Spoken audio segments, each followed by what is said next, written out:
Hello， 大家好，我是星星。这期的午夜听鬼，我想换成播客的方式来跟你们说故事哦。先跟各位说声抱歉，希望大家见谅，都怪我跟饭团后做动画实在是太耗时了啦。但又想增加更新频率，多陪伴你们，所以只好先用说的来补上啦。其实星星平时工作的时候呢，也是边听别人的鬼故事边画画的。那在这里就换我来分享我听过觉得非常不可思议的故事吧。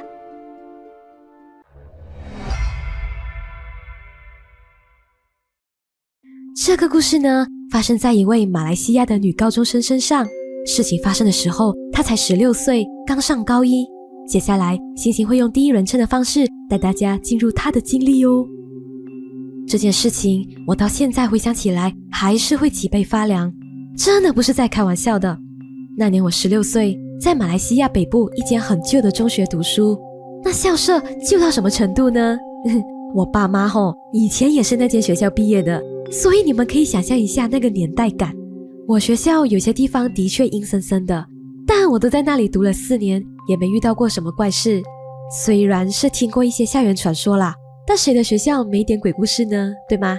所以我一直都是没放在心上的。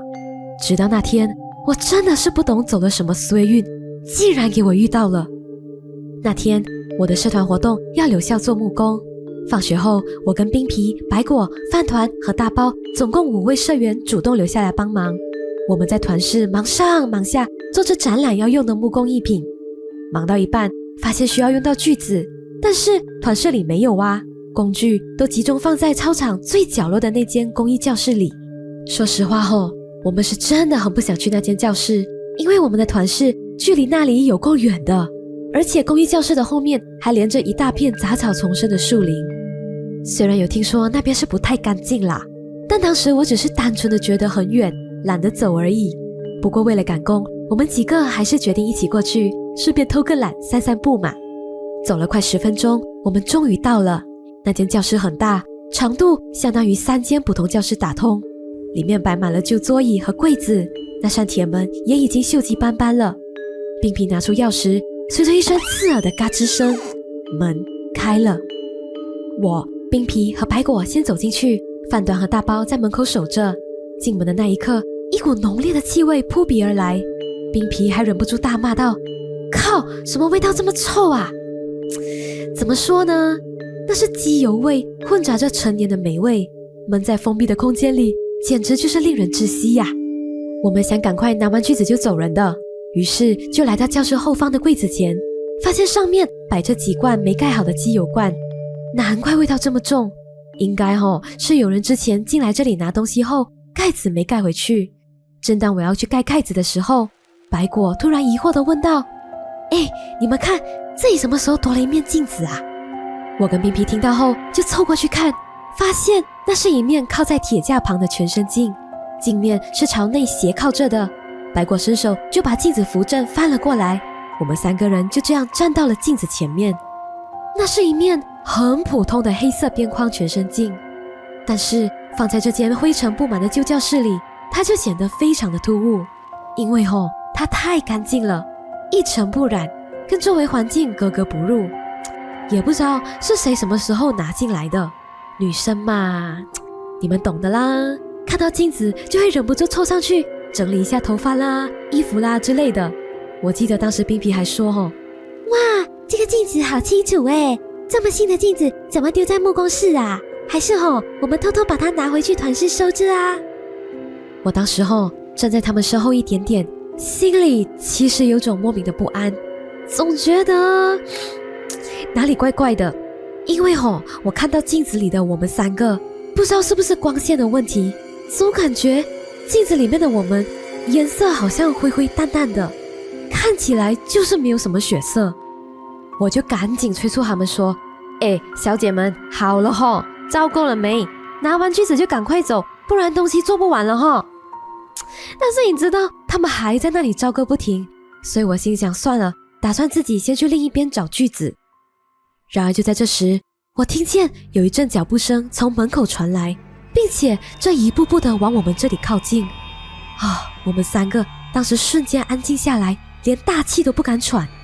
因为那个脚步声非常奇怪，正常的走路是有节奏的，但是这个声音是痛痛痛这样的，就是捅了一声后停个2-3秒，接着传来一种东西在地上摩擦的沙沙声，然后又继续捅的一声，听起来就像是有个人，他只有一只脚，然后他是在用跳的，另一只脚则是在地上拖行。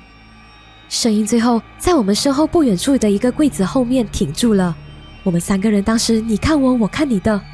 白果这时小声的问道，是不是饭团还是大包进来了？我说应该不是因为感觉不像。而心比较大的冰皮就慢慢走过去查看，结果他回头一脸疑惑的对我们摇摇头说，柜子后面一个人都没有啊。说真的，那一刻我开始感觉到这个空间有种说不出的压迫感，我开始不耐烦的催他们说，快点快点去拿东西，我要回去了啦。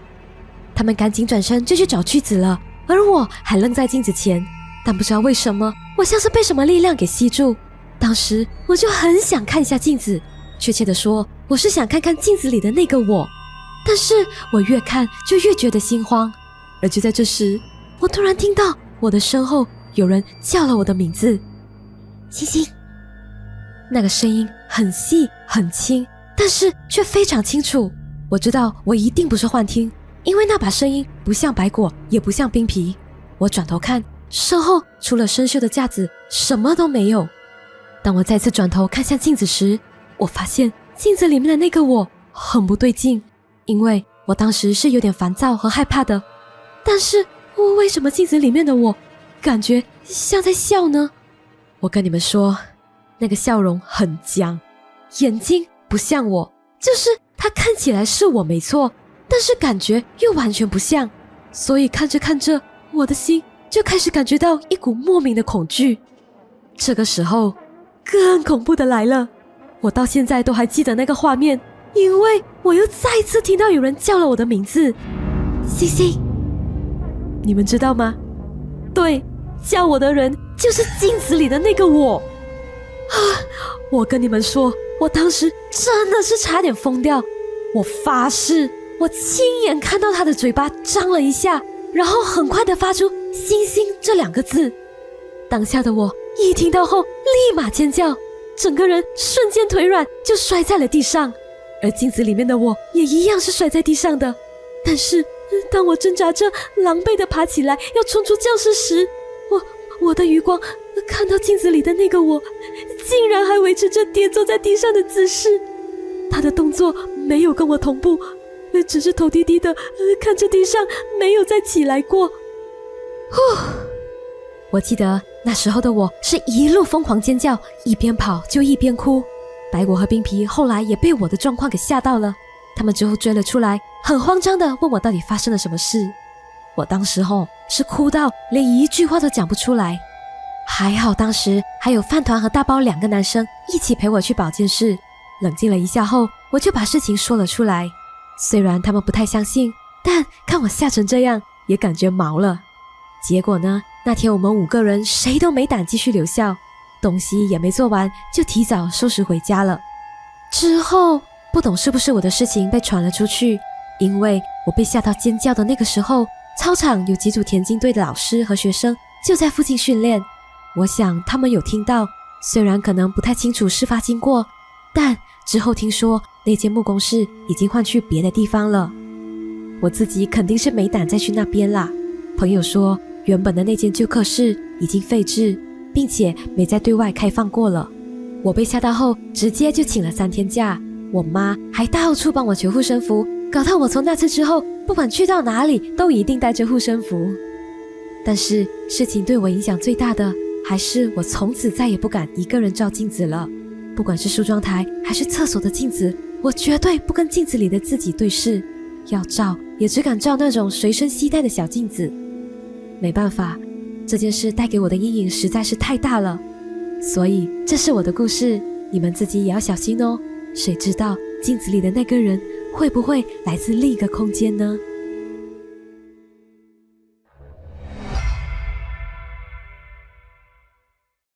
首先想问你们，当你们住进一家饭店的时候，有没有想过你们不经意经过的那些员工专用或者常年锁着的神秘小门后面，会不会也藏着一些不为人知的故事呢？接下来的这则故事发生在一位在新加坡从事饭店业务的资深前经理身上哦。故事是这样的，其实在这个行业那么多年了，我的确是遇到过蛮多的灵异事件的。其中我要说的这一件是我自己觉得很毛的，而且当时我的确也写了报告交给了上头。这是好多年前的故事了，我记得当时我差不多40几岁，在新加坡的一家4星饭店当经理。那天我值夜班，大概是凌晨2点的时候，酒店的接线员接到了一通电话，他跟我说那通电话是从底楼的一间储藏室打来的。电话接通后就立刻挂断了。那间储藏室平时只用来存放备用的床单、被套和枕头。这个时间点，清洁人员早就下班了，照理说现在不应该有人在那里，而且那间储藏室应该也上锁了的。所以我知道后就觉得很奇怪，但是为了安全起见，我拿了备用钥匙就独自搭电梯下楼查看。电梯门打开后，我走了出去。那条走廊很长很安静，周围的灯光也蛮昏暗的，而我要去的储藏室就在走廊的最尽头左边的位置。几分钟后，我来到了储藏室的门前。我首先是先伸手去转动门把，因为我想确定门是已经锁好了的。接着我就插入钥匙，咔嗒一声后，门就开了。里面的空间不是很大，灯是全暗的，我反手就直接开完全部的灯，一下子眼前就变得很通亮，并且一览无遗。储藏室里完全没人啊，而且我也没有听到任何可疑的声音。我看了一圈，正准备松一口气时，我的目光就停在了墙角的那台灰白色的话机上。